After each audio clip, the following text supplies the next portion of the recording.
Welcome to the 19.9 podcast. I am glad to have Jason Andreas back to talk about NIL and just dig into that. We had a chance to talk months ago about paying college athletes. Little did we know that it would come so fast and so furiously. But before we dive into it and do a little recap, I want to start where we've been starting with our guests this time of year. Just what does October mean to you? Or what did it mean in high school? And then as you were playing later at Michigan State, what did the dawn of a new season mean to you? What was the feeling in the air for you, and how'd you approach it? Yeah, the floodgates have opened on the NIL piece, and I'm excited to get to Oh that. my But God, I we'll know. we'll start with an easier question. October. I don't know. Call me sappy, but October's the best, right? Like when you think of the sports world, like everything Yeah. is happening right Yep. now, from high school sports all the way up to the pros, and man, it's it's just the best. I'm a Midwest guy too, and I love like the Yeah. fall seasons too. The weather's perfect. I remember, October is when you're going to football games at your high Mhm. school, and you're throwing your Letterman jacket on and kind of hanging out in the stands with your buddies and chasing we girls and had all we that good had stuff. uh Yeah, we had Aminu Timberlake on. He played yeah, at Kentucky. He broke sure, out his De La Salle yeah, letter jacket from Chicago. He's like, oh, I got my patches. He had a state champ patch on there. yeah. So you have any patch? You have any patches on that letter jacket? Not like De La Salle, no. I have Yeah. small town in Ohio. Yeah, I've got my Letterman jacket is actually above me in the guest room. It hangs in the closet. There you go. But See. but yeah, I've got some patches on there, but nothing quite that impressive. But yeah, I mean it's that's what it's all about, right? It's Yeah. that time of season. We got Midnight Madness kicking off right earlier this month. You got, I mean, my guys tonight, Michigan State's their home opener exhibition game. I think they got Ferris State. So you got exhibition games going on. You got actual games coming early in November. You got playoff baseball. You got the Braves and the Astros on. Go Yeah. Braves, by the way. Yeah, Yeah, so absolutely. you've got that. You've got hockey starting up. You got NBA basketball kicking off. Like, I don't know, man. It's the absolute best time of year for all of that type of stuff. And it also, like, it's kind of like one last hurrah of great sports before you go into the cold season. Again, Yeah, if yeah, you're right. listening from Florida, well, you don't relate with You us. don't know But about that. if you're listening from the Midwest or the North or the East Coast, like this is the last raw. November gets dark and cold, so it's like October is like when everything from a sports perspective comes together, and it's just a great time of year. And I would be remiss not to mention too. I got Michigan State football coming up this year or this Ooh. this Saturday, right? We got Yep. rivalry games. You got rivalry weekends. Ohio State's got Penn State in the Big Ten, so you got all these big rivalry games going on. Again, that's a long answer, but you can tell I get excited about it because it is such an awesome time of year. I remember last year when I was excited about Hoosiers football. Not so much this year. You guys gave Michigan State a good run, though. I know we I, did. I know. you Yeah. guys always do, man. I tell you, Yeah. one of the harder games on our schedule was always Indiana, especially down at Indiana. Yeah. Tough place to play, and just I don't know. It's just I feel like Indiana always prepares so well for Michigan State. So Yeah. yeah, For sure. ups and downs. We're Definitely. having a great year Definitely. this year as Michigan State, which is a I know. surprise, but Yeah. we'll see how long we can run with it. See if we can get you basketball. Yeah, yeah. You might this year. Yeah, we'll see. Yeah.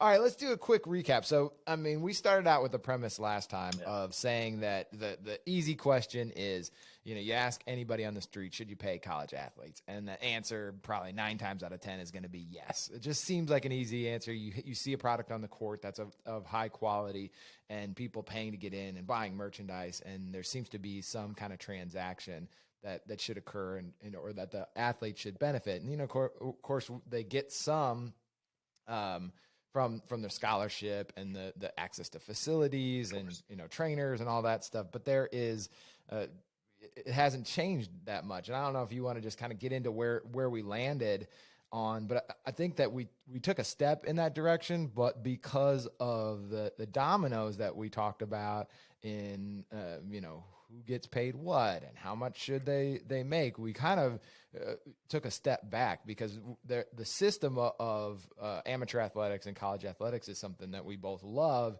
And when you start to just kind of tip the apple cart over, sometimes you don't know what you're going to get afterwards, and taking a giant step toward just, all right, everybody's getting paid, which is maybe where we're headed now. I don't know. So where'd you land on that? Or what have your thoughts been since? I don't know. I feel like it's still very TBD. Like Yeah. it's it's interesting, and I think there's definitely some positives that have come out of this. But to your point, you just mentioned, man, it we've been talking about some sort of structure and some sort of process for potentially improving support and compensation for college athletes for decades now. Yeah. And then it felt like all of a sudden this summer, all of a sudden it was like, oh, the NCAA is stepping out of the game and have a free for all, do whatever you want. You're like, wait, after 20 years of talking about this, Yeah. that's the cohesive storyline that came together was the NCAA just walked away and said, well, we're not going to figure it out. You guys just go ahead and do whatever you want at the state level and good luck with it, right? So I think to me it was very surprising. Like I thought Mm. that there would be a lot more structure to it. So to me it feels there's some positivity, but I also it really scares me because it feels very discombobulated right now. Like I said, the NCAA, I feel like I hate on the NCAA a lot. They do some great things, of course, and I'm Yeah. very, very fortunate to have played in the NCAA. But again, my gripe has been all along that they've had decades to come up with something, whether it be an improved scholarship program, whether it be Hmm. some sort of like post playing career platform, maybe medical support or things that Yeah. we talked about in previous podcasts, coming up with something that made sense. Again, I always thought the easiest thing was to take the existing scholarship structure and add to it. Just say, okay, well, we're going to give each player, whether it's a revenue generating sport or non revenue generating sport, whether it's male or female, and adding some sort of benefits on top of that. Maybe an extra couple $100 a month, maybe just giving them a little bit more leeway and allowance in the rent that they're allowed to utilize and for apartments and things once they move outside of the dorm. So something like that I was hoping for, and then all of a sudden it just kind of becomes the Wild West and a free for all. And as you mentioned, it it seems very unfair because it's being bounced between states. There's very loose guidelines.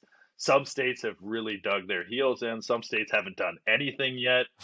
I read an article, and I think you probably have seen it too. I think it was on ESPN, but really the kind of marquee name in the article was Mark Few Okay.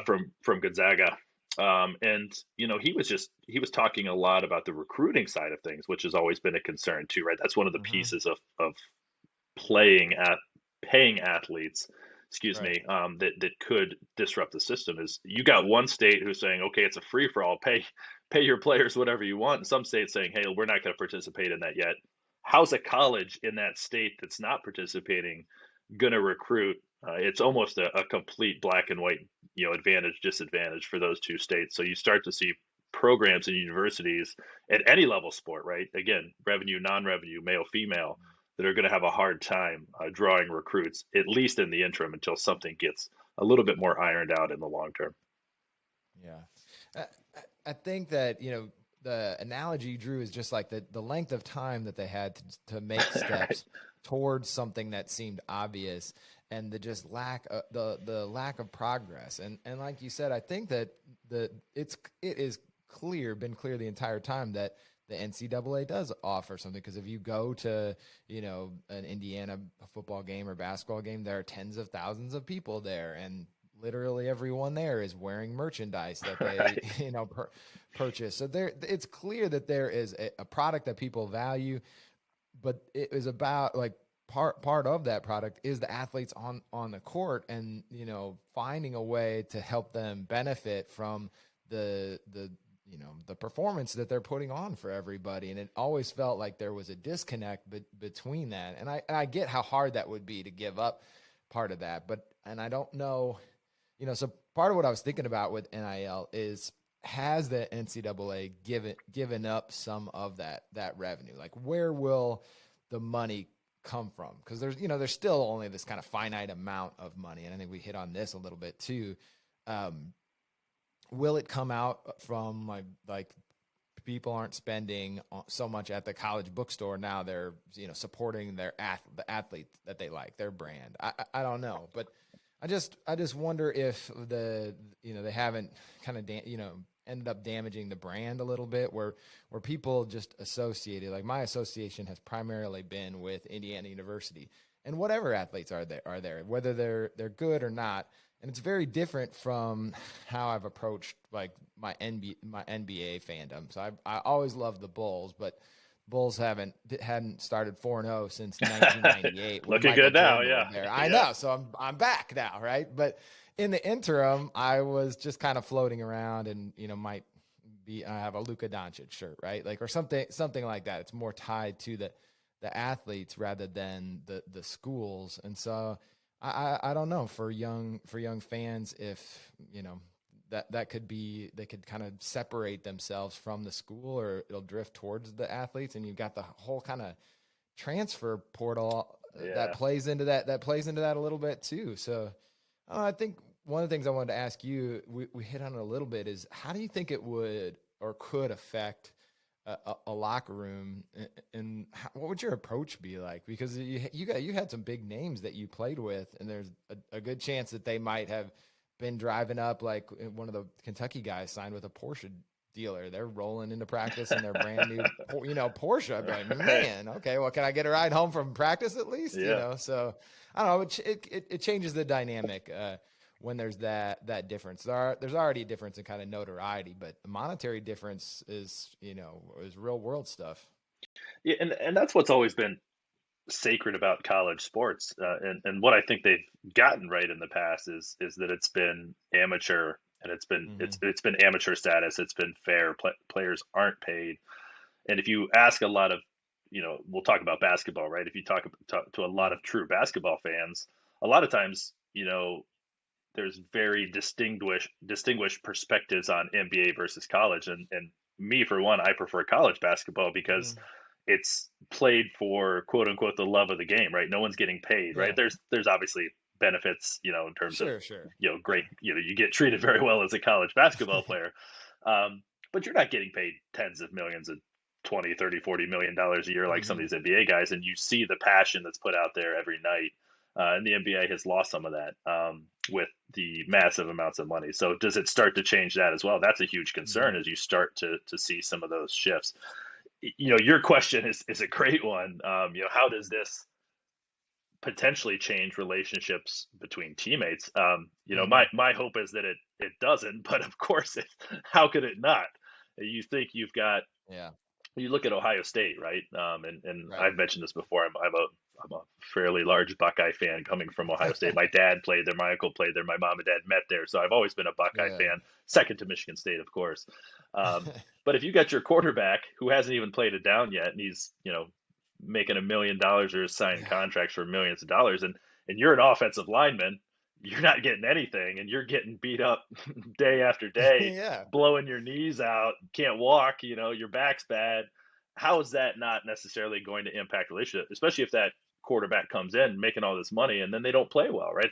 Yeah. They're not leading the country in X, Y, and Z. How would that offensive lineman not be mad about that and say, "Come on, man! Like you're getting paid all this money, you're driving the Porsche to practice. Look at me, I'm doing all my work, I'm doing my job, I'm getting nothing." These kids, and again, I say that purposefully. These kids are 18, 19, Yep. 20, 21 years old. Man, I feel that way at 40 years old. I get jealous of Right. my colleagues at work when they get something I don't. I'm like, oh, come on, man, that's Definitely. not fair. How can these guys at 18, 19, 20 years old not feel that way? And then again, you start looking at the dynamics between sports too. What about basketball versus the Ooh, baseball team, or baseball that's versus true. softball, right? There's lots of different dynamics at play where you start to see kind of the push and pull of, is this fair or not? And again, I think we've probably gone beyond that point. It's now, how do you balance that, and you hope that the universities can step up and provide some sort of support structure to help balance these things out, which I don't think is happening yet. I not to Yeah. name drop, but I had an event in downtown Detroit a couple weeks ago that Coach Izzo was honored at, and a bunch of former players That's went and surprised him. So we had a chance to talk to him, and he was actually talking to us a little bit about NIL, and he was telling us, and again, maybe don't quote me directly on this, but yeah. yeah, Paraphrasing. Yeah. paraphrasing, Coach Izzo basically said, like, we as the coaching staff haven't really been able to participate in these NIL discussions with the players. And I was Hmm. like, that's crazy. But I've read a couple things that seem to corroborate that, is that the staff isn't allowed to be in those discussions. They're supposed to be separate. It's supposed to be the player only. Right. That's crazy to me. Like, of course, I I know. could see the negative of the coaching staff being in there and trying to guide them, but at the same time, Right. like, I didn't know what I was doing when I was 18. If somebody would have said, Yeah. here's $500 a month to, support, some restaurant down the street, I'd be like, yeah, I don't care. Give it to me. I'll support anything, right? And then all of a sudden, years later, you're like, I probably shouldn't have been doing that. Without guidance and long term perspective, it just feels like there's not that support structure that I mentioned from the university, from the staff. And right now, it seems like they're not even allowed to do that. So, again, trying to find that balance, I think, is going to be absolutely crucial to keeping a locker room steady, to keep, steadiness between sports within the university, and then also between universities as well. And it's that balance that I think is right now is probably the most disrupted. Yeah. So we talked to Danny Manning recently too, and he's Love at Danny Manning. Maryland. Yeah. Yeah, and he was saying that's kind of the same thing. Like he's trying to offer kind of a more overall guidance. Again, paraphrasing, but it just seems like there's so many forces at work here because you have just kind of still rules in place where the players can't just get whatever. There's Mhm. a set of rules to maintain their status, and we can get into like kind of overtime elite and that whole thing too, because that's Right. kind of they're still doing name, image, likeness, but they're still in like high school, but then Yeah. they lose their amateur status, and so there's a real complicating factors, and then there's certain areas that. You can benefit, like the Pac-12 network is helping athletes use their highlights, but they don't technically, can't automatically access their highlights depending on, so just so much to navigate. I know IU hired a firm to help athletes navigate, and I've seen that a couple of different schools do that, but I don't even know if I'm a star player, if that's the way I go about it, because then of course they're wanting their piece of the pie, or do I and then do I want my own person to help me, help me do it rather than do you sign like some of the bigger names like what was it, Amani Bates signed with an agency, more of like a global agency. So I don't know what the right answer there, but it does seem like it would be beneficial for the athletes and ultimately the product if there was some kind of, I don't know if regulation is the right way, but at least a set of guidelines to decide who has access to the market. I don't know. I just get a little worried that it's new now, and so it seems like people are mostly wading carefully into it themselves as to not be like the person who lost the kid's eligibility or become the kind of the cautionary tale Sure. that perspective. But that's going to happen eventually. So I don't know. That's a good point you made right there at the end, amongst others. I think one of the problems as well that kind of concerns me is that we might not see the outcomes of what's happening right now for several years, right? The Yeah, shifting of recruiting yeah, power, the power conferences maybe taking even more ground over smaller conferences, geographic focus, right? Like impact on young men and women who are getting these opportunities that maybe aren't ready for them in terms of signing these big deals and getting a lot of money. Like you hate to think this way. I'm definitely very much of an optimist myself, but you start thinking of some of these like behind the music in VH1 where people oh get no, money way too early, and yeah, next thing you know they're completely blowing it on horrible things, and right, they're destitute by the time they're 30. Obviously that's an aggressive example, but yeah, without support structure in place, again, I go back to thinking when I was in college at Michigan State, man, like I was an idiot. Like I didn't know what was right, going on. Like you give me a couple hundred extra bucks a month, like I probably would have spent it on stupid stuff. You know what I mean? I'm not yeah, saving it the right way. I'm not thinking about these things. Now you start multiplying that by hundreds or thousands of dollars. That's a big unregulated territory that I think is concerning. The other point you made too is IU and Michigan State and other universities. They might even use the same one. I know there's a couple of companies out there that are mhm, third parties that are working on like group licensing opportunities. They're working on consulting for these schools as well. Sure, that can be good, but as with any business, like they're also there to make money and look after themselves. right, And you made the point, does a kid like Amani Bates want to sign with something like that, where he's saying, hey, yeah, we'll give him 10% of my career earnings. That Yeah. sounds great because I'm only 17 years old. And next thing you know, that's $100 million when he signs some big NBA Yeah. contract. And he's like, wait, I Yeah, shouldn't have given exactly. that much money away. Like, I just think there's Yeah. some danger zones to be aware of. Yeah. That again, without guidance from a party like the NCAA, or even school guidance or NCAA partnership guidance, compliance partnerships from schools, things like that. Without that stuff in place, I just think there can be a lot of different paths forward, and some of them could be good, some of them could be really bad too. So again, I think it's just Yeah. too early to say, and I'll definitely be watching with bated breath to see kind of where some of these things go and where the outcomes come out.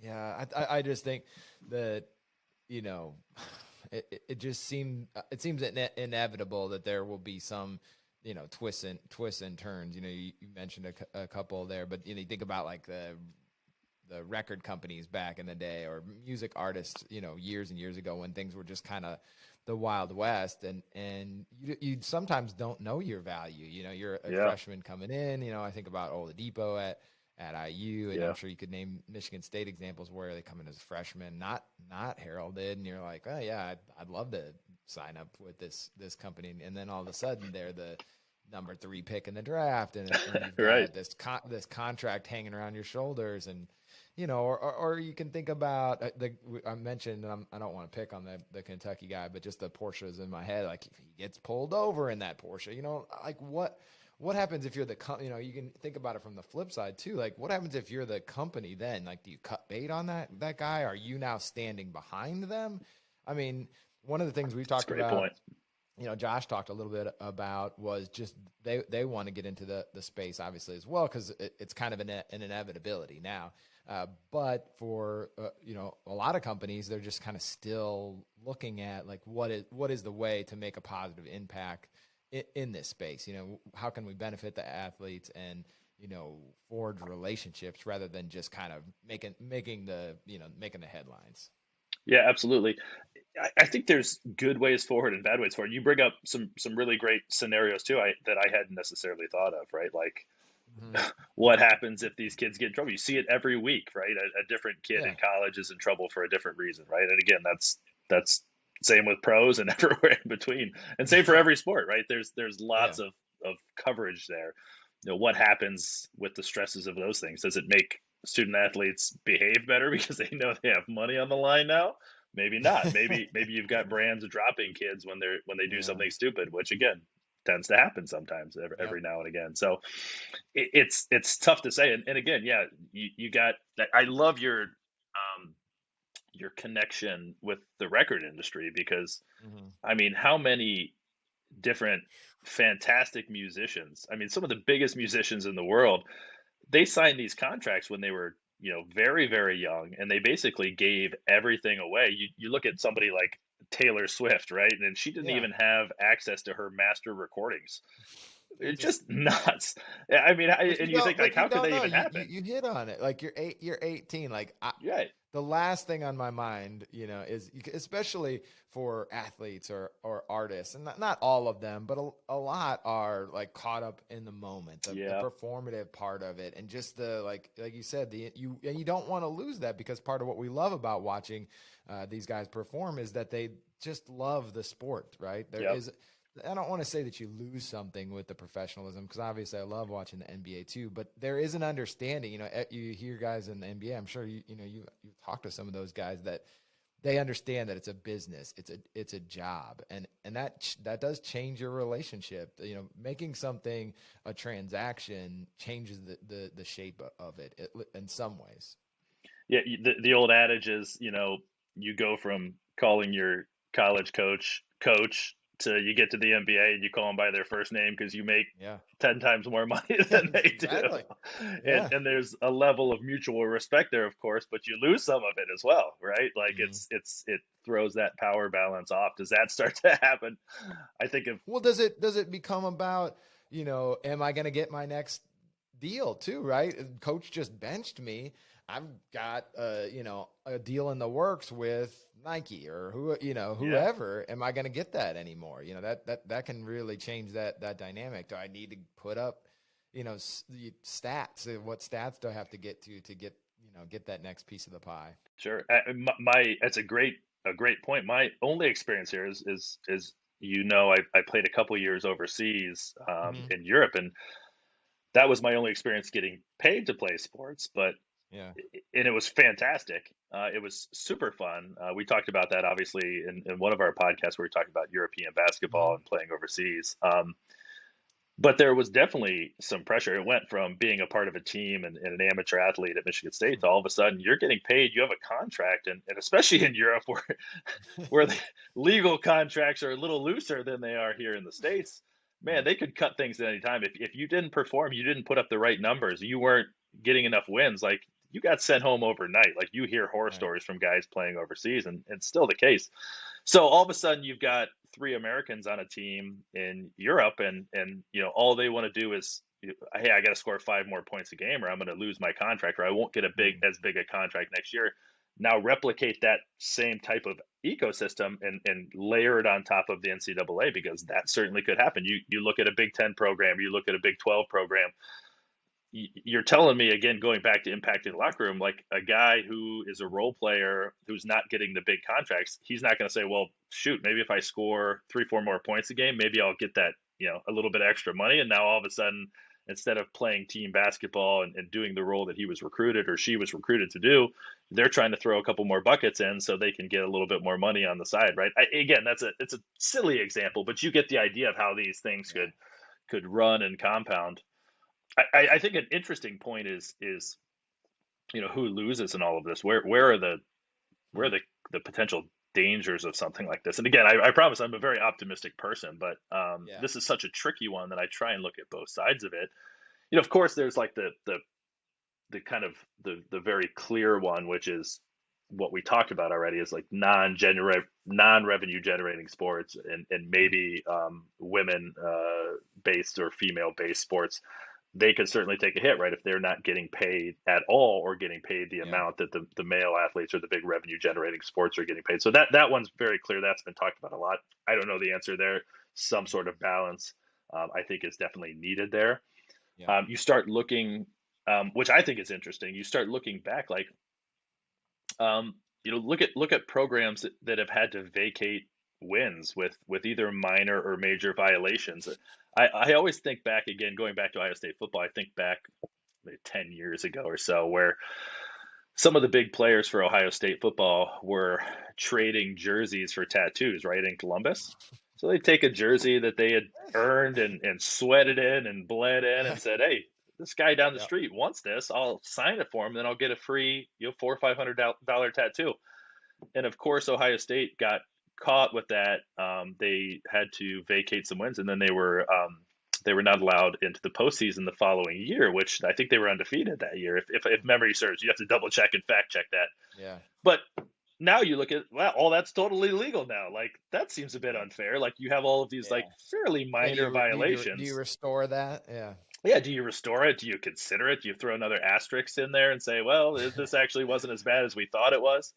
Special Looking symbol. Well, looking at more major stuff, then you think about, like, and this goes down a whole nother path, and it's a very complicated topic, but you start looking at recruits for any sport really that are based in low income areas, right? You look at Yeah. inner city kids, you look at kids in rural areas that don't have a lot Mhm. of money, or they don't have parents that are able to kind of give them money and things like that, or support them necessarily. And all of a sudden, instead of, hey, I want to be the first person in my family to get my college degree, and everyone's so proud of me, it's, hey, where can I go to get the most income?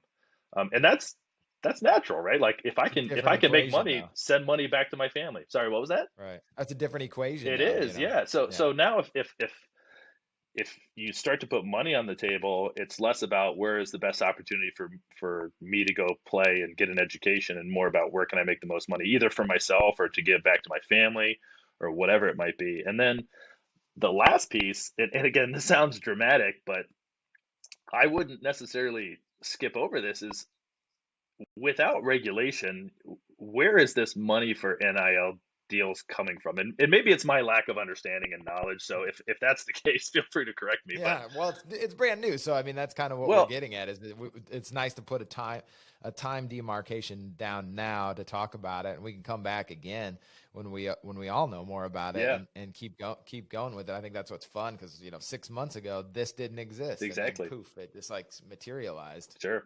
Well, when you start mixing sports and money together, you get a lot of unsavory characters, right? Like there's a lot Yeah, of money, big program money. There's a lot of unsavory characters that quickly emerge from the woodwork.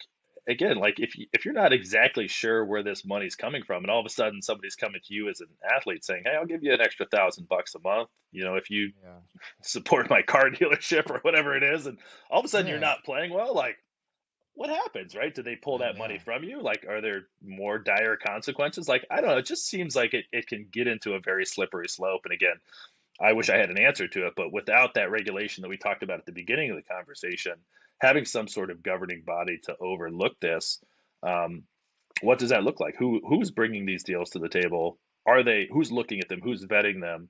Maybe it's an outside company. Maybe it's a third party. It's not the university yet, as it sounds like, and maybe that'll change. But it just seems like there could be a lot of additional kind of unsavoriness added to the equation if you don't have some sort of support structure on top of it.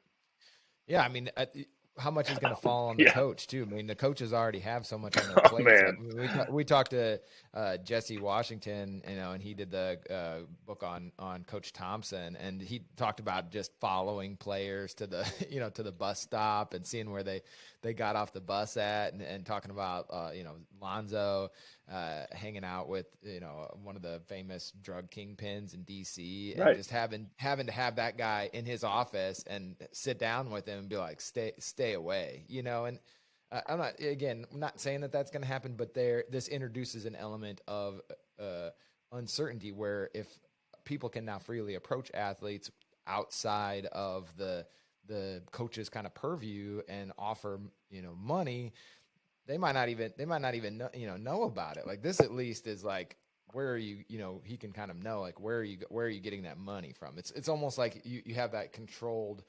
situation where you can know if someone shows up with a brand new car, like, hey, what's going on. But now I can just be like, oh yeah, I got it from whatever, I signed a deal. And that loss of control, I wonder how difficult that will be to manage. Yeah, and I'm not sure if you're talking just about college coaches and programs. I kind of admittedly was thinking about that up until just now, but as you were kind of talking about that, you have to think now of college, or excuse me, of high school programs, right? Like Yeah, because these kids are getting approached well before they get to college, right? And so yeah, now, what about a top recruit or even a top 500 recruit, yeah. in football or basketball in bigger revenue generating sports. They're going to start trying to approach these kids and say, listen, hey, you go to Penn State. I own a store there, and we're happy to support you with this much per month. Mhm. But if you don't go to Penn State, well, good luck. But if you do come to Penn State, then there's an additional deal that we can start to negotiate. And obviously, these kids are now in their early to mid teens, getting Now we're recruited. Some juniors in before high that, school. yeah, Yeah. exactly. Even younger freshmen, and then now Mhm. you have to start working with high school basketball coaches, high school football coaches, high school Yeah. volleyball coaches to try and navigate those waters too, to prepare kids for what this looks like. And again, maybe that's not bad. Maybe having them educated in some of these life skills and, Right. and understanding what could potentially be and how to prepare yourself to make money and protect yourself and all these things. That might not be the worst thing in the world, but is the infrastructure in place to educate Yeah. high school coaches across all of these sports, Mhm. parents even, right? Parents of Yeah. these players. Yeah. There's just a lot of kind of waves that are kind of rippling out from this right now that again we might not necessarily understand for several years to come. So it's very interesting to think about that. Well, the NBA can kind of show the blueprint of it a little bit. I mean, Yeah. when before they had the rookie salary scale, they had a ton of issues with guys kind of flaming out or not reaching their potential because they got it all up front, and now it's like you got to work for that second contract, and it just is they offer lots of support to the rookies coming in and have education programs. So I was going to hit on, I just heard something today about this Overtime Elite, which is a, it's a singularity right now, but it's got some, VC funding. Yeah. They've got, I mean, some serious, they just set up shop in Atlanta. They've got like 35 players now. They're educating. A lot of these guys are younger in high school. I heard John Hollinger talking about them, and he said a lot of them are not right now pro level prospects, NBA level prospects. They might play other places, so they could go from here and go to the G League or overseas. But what would your approach, like when you were in high school?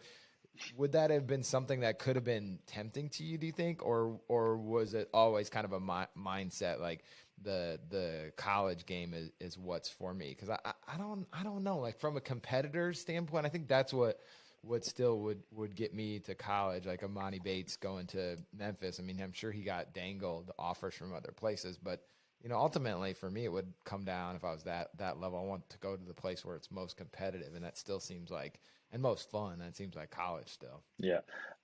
It's hard to say.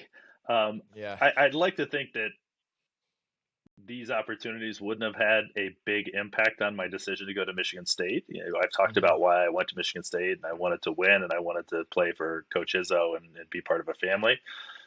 But maybe that's hypocritical to what I previously Yeah. said. Like, Yeah. I don't know. I mean, I committed to Michigan State because I wanted to win. If I wanted more playing time, I mean, there was other universities, even in the Big Ten, that I could have went to. I was getting Hmm. recruited by Northwestern. I could have went there and probably started as a freshman. If I Hmm. wanted to stay closer home, or if NIL was a thing back in the late '90s, maybe I would have stayed home and considered Ohio State, or even a smaller school like Miami of Ohio or Toledo or Kent State. Right, all great MAC schools. Yeah. And maybe they would have said, okay, well, this is a local kid.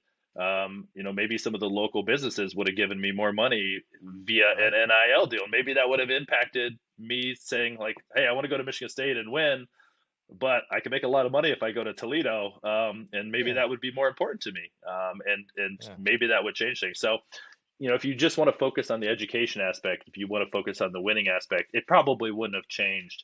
But it's hard to say because at the time, again, I started getting recruited when I was a freshman, which is 14 years old, which is Yeah. absolutely mind-boggling.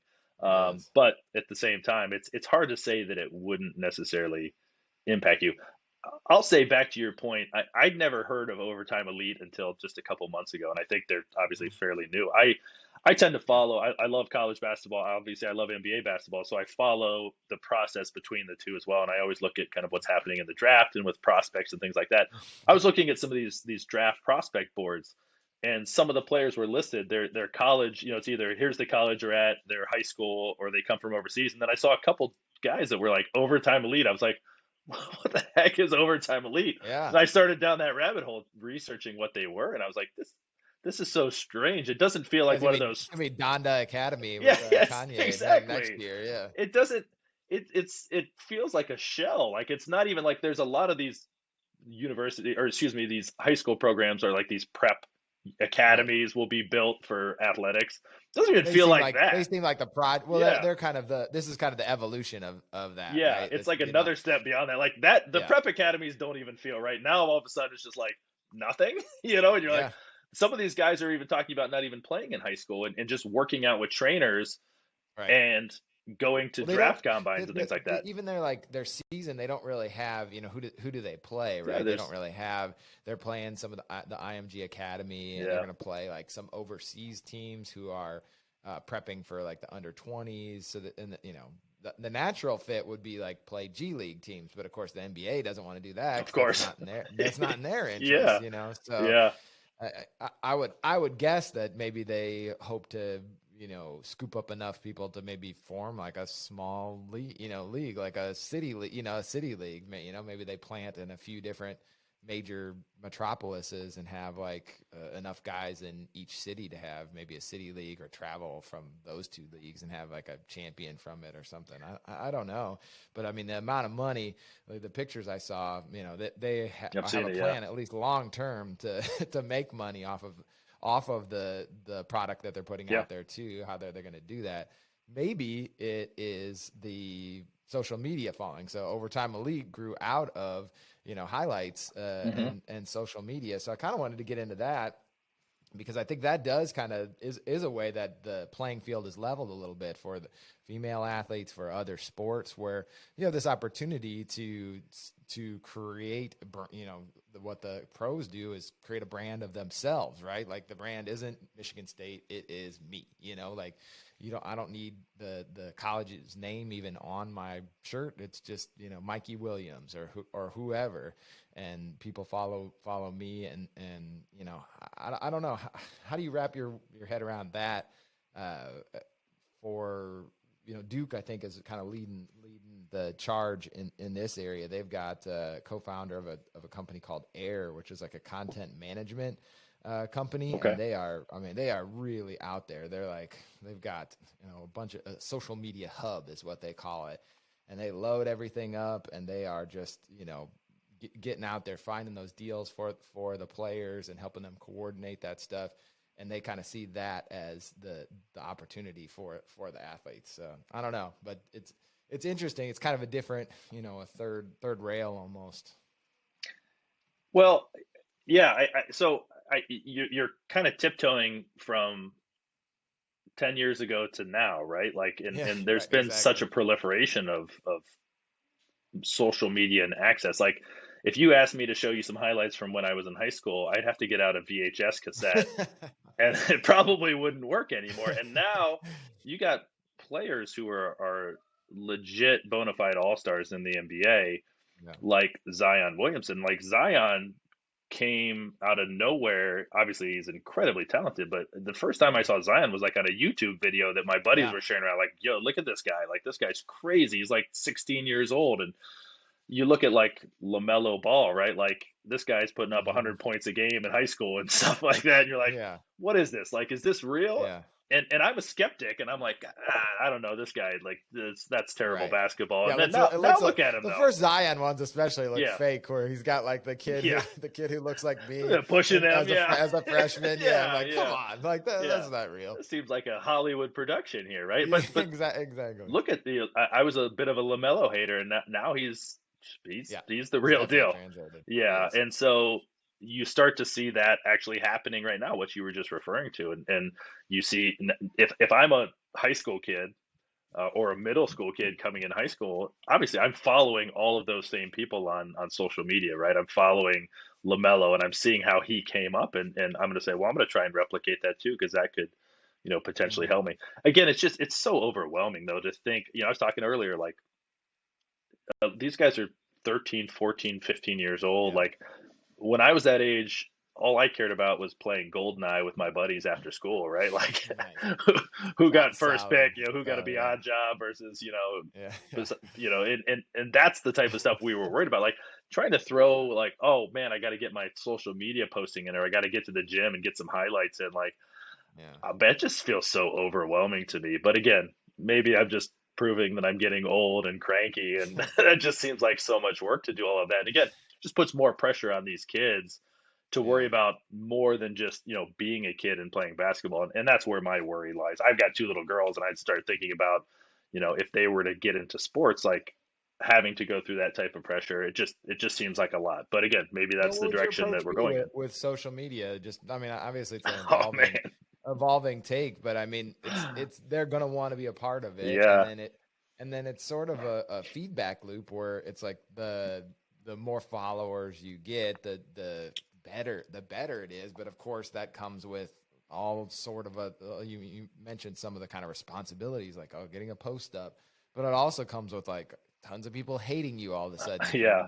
for no particular reason Sure. other than that you have a bunch of followers. And it just, I think that part, I have to say, just a real positive for the athletes has been, I've been super impressed by this whole generation, from LeBron on down to some of the guys coming up now, how they've navigated that. The fact that they have, the LeBron has more followers than the NBA, NFL, and NHL combined. It's kind of amazing to put yourself out there in that public of a manner, and be successful at it. Like, I don't know if I'd want to be that public of a persona, no matter the price tag at the end of it. Yeah. Well, when me and my former college teammates get together, inevitably we always thank God that social media didn't exist when we were in college. We're like, geez, it was hard enough Yeah. Yeah. to get through practice and try and have a girlfriend and Yeah. try and Yeah. get to the bar every once in a while and hang out and just be a Yeah. college kid, let alone having to worry about checking out Twitter and everyone's like, you suck, like oh my God, that would be just absolutely brutal. So we always say the same thing. Again, maybe we're just marking ourselves as turning into cranky old folks, but For sure. on the other side, you're right. I mean, if there is structure to it, which I've said that a couple times in this conversation, if there's structure to it, if these kids are growing up with social media, we didn't, right? Like if they grow up with it, maybe they can handle it a little bit better with some sort of regulation in place. I also think too, like, again, I grew up in a super, super small town in Ohio, like with no exposure. So if I had Mhm. the ability to be a freshman right now, like I think that would change everything, right? Number one, the AAU circuit is different now than it used to be. You've got different opportunities, but just the exposure, being able to put my highlights on YouTube, maybe that's a really good benefit. Looking at it from a positive standpoint, maybe you start to get more exposure for these student athletes in high school that maybe wouldn't have as much exposure because they're not from some big city or some big public school league. You Hmm. start to get exposure. So maybe there's some positivity to it as well. So looking at both sides, I think it would be overwhelming personally. For my daughters, I think it would be overwhelming, but it could be a Yeah. really positive thing if done well and done with some sort of oversight, not just a free for all. Which again, I think that seems to be a microcosm of our entire conversation. Is Hmm. if it's a free for all Wild West, it can be disastrous. Yeah. Disastrous. If there is some regulation and structure to it, I think it can be really good. So I think that applies to the NIL deals. It applies to additional support and payment and benefits for college athletes. It applies to social media, right? The different things that we talked about, recruiting, even like as long as there's structure to it, I think there can be some positivity in there. Okay. Well, I like that. Well, let's wrap up with two Michigan State centric. You have some kind of insider kind of relationship with Yeah, the Michigan State story. sure. So I'll kind of lead it off just like that, and let you take it where you want to, because I thought it was a fascinating story, just with an alumni stepping up and you know being willing to provide money for athletes. Again, where we started at, where we were like, all right, how do you do this? Yeah. NCAA is not. What are other avenues? So this was someone's solution to that question. Yeah. So in my opinion, obviously I'm good friends, but so we're speaking about my former teammate Matt Ishbia. So Matt, Mhm. if you guys recall Michigan State history, he was the last guy at the end of the bench. They called him the human victory cigar because he only played when we were up by about 30. He's a very good basketball player. He's Yeah, very talented, very skilled. Was a great high school basketball player, but just a little bit too small to play in the yeah, Big Ten. But a great practice player. Push Mateen cleats every day in practice. nice. Was a great bench guy, a great locker room guy. So Matt has gone on to be incredibly successful in business and was able to, once these NIL deals opened up earlier this year, he was able to work with Michigan State to put something in place for all of the men's basketball players and all of the football players. Hmm. And what I think is really interesting about it, and what I like about So this, he coordinated that with the university then. um, yeah, well, sorry. He Okay, approached the university I got it. first and foremost, just to say I'm interested in doing something. Got Ultimately, it. Okay, he had to okay. work with I each like player that though. individually. So each player Got it. individually, from my understanding and speaking with him and another teammate of mine that works with Matt, is that they actually sign contracts I directly see. with That each makes player sense. without the Yeah, university there. So yes, that would go makes against what we talked about yeah. earlier. But yep, I see. I approached see. the Yeah. university, said I'm interested in doing this. They said, all right, we'll line up the communication with the players, see what you can put Okay. together.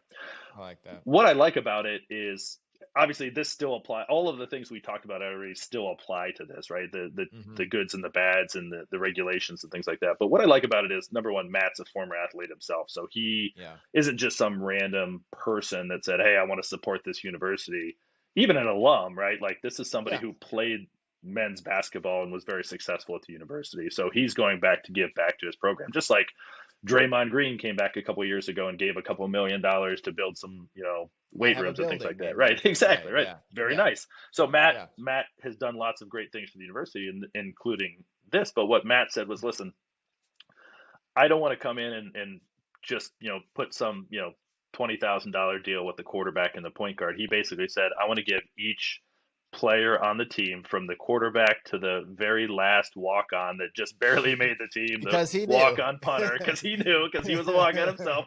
He wanted to make sure they were taking care. He gave them all the exact same amount. So Yeah. each player got the exact same amount. It's a monthly stipend. And again, this goes back to the conversation we had the first time when we talked about paying players. And again, something I think the NCAA could have done is just give a little bit of extra on that Right. scholarship. So essentially, that's kind of what Matt was able to do with this, is say, with basketball and football team, I want to tack a little bit of extra money on for these guys. I talked to some of the players recently. We went down to the Michigan State Miami football game and ran into some of the football players. I've talked to some of the best. I mean, they're thrilled. They're like, this is amazing. Like, I've got a little extra money to go out to dinner every once in a while. It's not a huge amount of money, but it's not inconsequential Yeah. to their overall income. So they're absolutely thrilled about it. I think everyone is still feeling it out, but it feels really good. Now, again, just being realistic, you know, this is for the basketball and the football team, right? Yeah. It doesn't necessarily apply to other sports within the Right. university. And so that's again where it starts to throw off balance, right? Is that, Mhm. is that's great for those two sports. And I think it's done very fairly, and I think it's done incredibly well.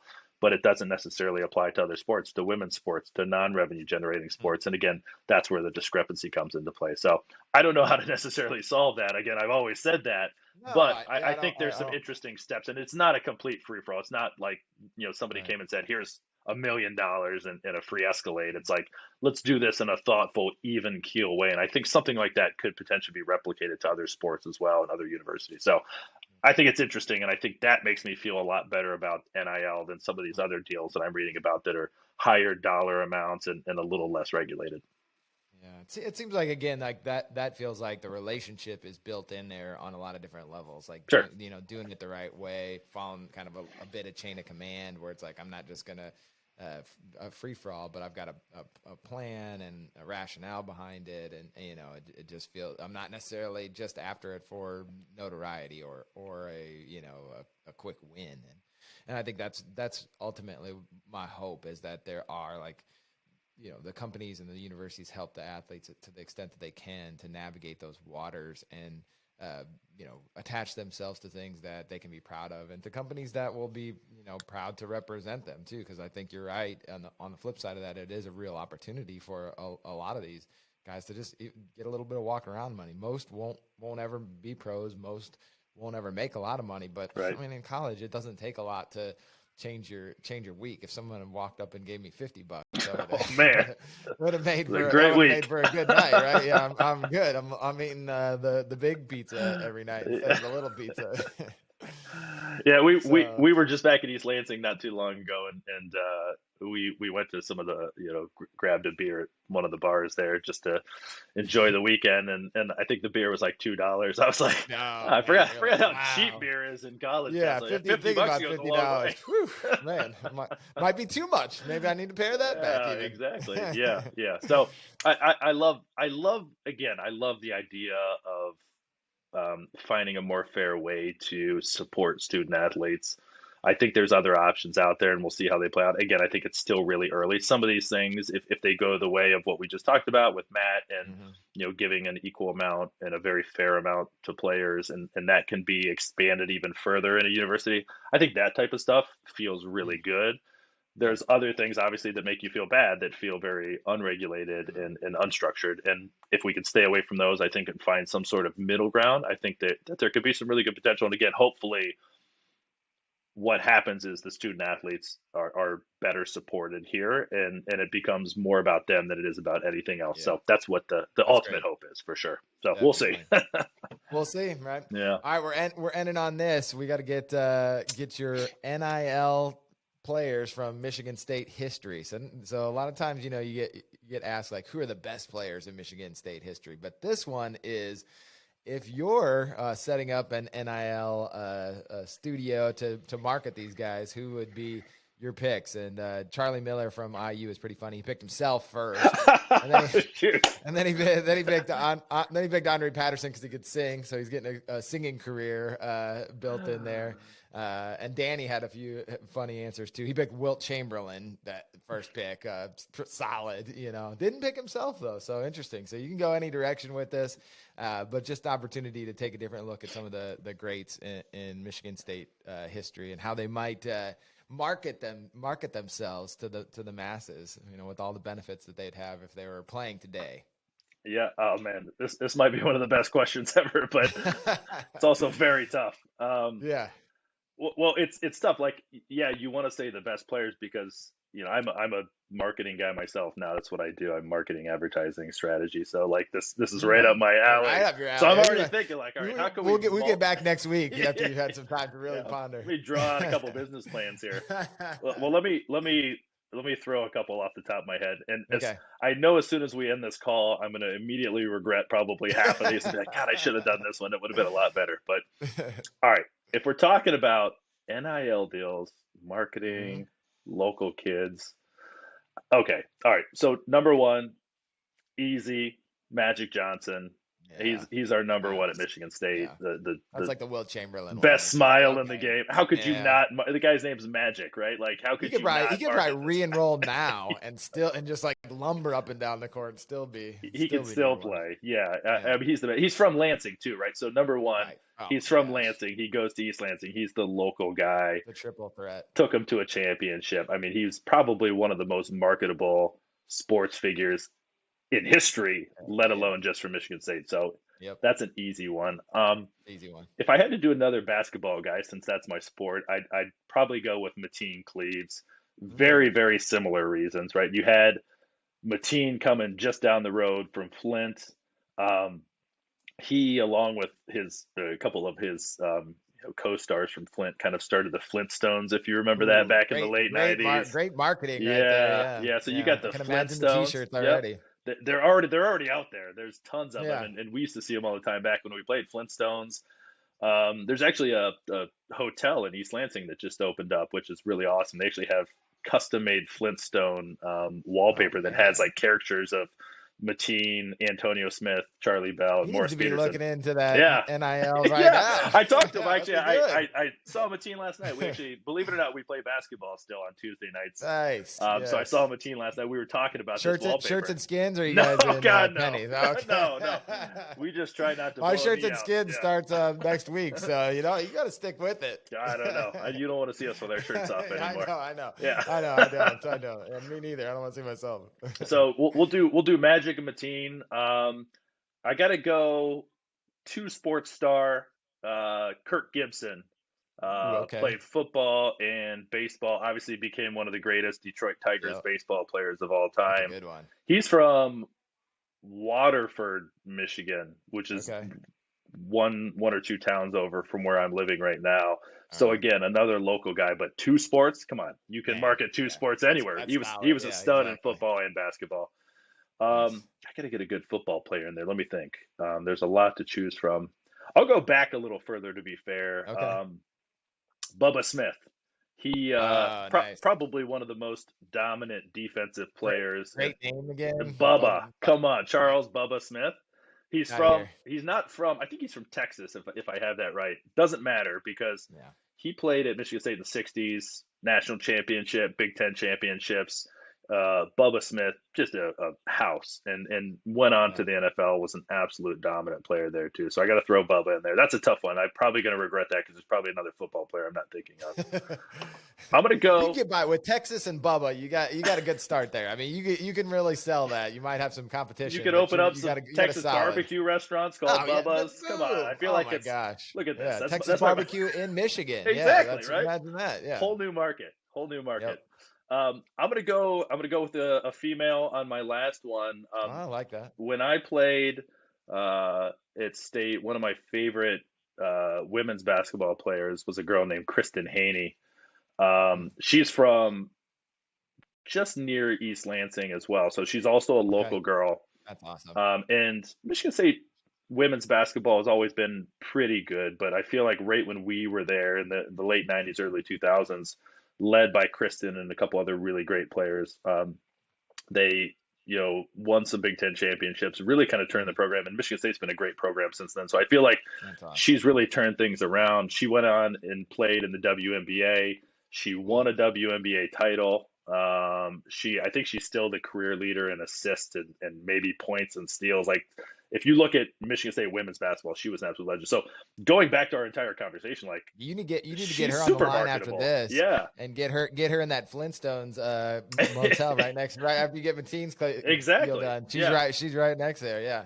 So you got people out there who incorrectly market, or argue that you can't market men's versus women's sport.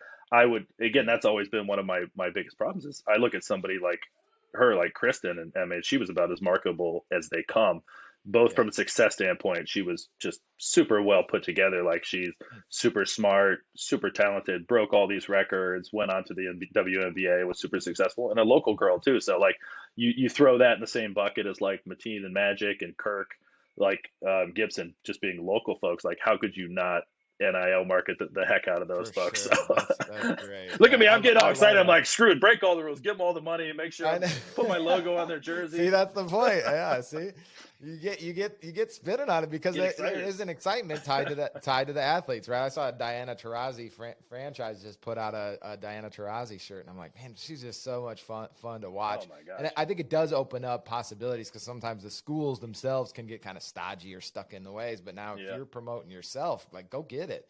So the entrepreneurial spirit, I think, is something that at least can move the needle, as long as we can navigate the pitfalls that are in there. Yeah. I'll have to caveat, I would not select myself. I don't think I'm very marketable at all. So I'll go. Come on, I'll the go cowboy. Oh man. You could be in Bubba's commercials, for the Texas barbecue place. At least get you some side income. I'll be in the background. I'll be an extra. You got some walk around. You get some walk around money out of that. I'll be above Bubba's commercials. That's fair. That's fair. Right. Yeah. That's right. I would not select myself though, but maybe a background extra. But great question. I love that one. Yeah. Keep that one going. I love that one. I'll listen to some future we're podcasts. We're gonna get you back on. We're gonna do try to do an all-time overall NIL list. So kind of a snake draft. So we'll get some people on here, and if you're interested, I'll reach out to you and get you back on. Man, listen, I always love chatting with you. Really do, and appreciate this is a great topic, and I appreciate the way you approach it too, because it's not a cut and dry conversation. We could probably talk 10 more times and still not come to a solution on this one, but it's really interesting. You've got some great points. It's nice to hear some of the previous and prior podcasts you've had with other folks talking about this. It's just nice to get different perspectives. There's no right or wrong answer here, but I think everyone's in agreement that putting some sort of structure in place and moving in the right direction here to support student athletes is a really good thing. So I don't know what that looks like exactly, as I've said a couple times, but I think there's at least some interesting movement here that we should keep an eye on. So perfect. Well, once you get Mateen and Bubba's deals put in place, we'll get you back on and talk about those. Sounds good. All right, man. All right. Thanks as always. Have a good one. Enjoy October. Oh yeah. All right. Cheers. All right, man. All right, we're good.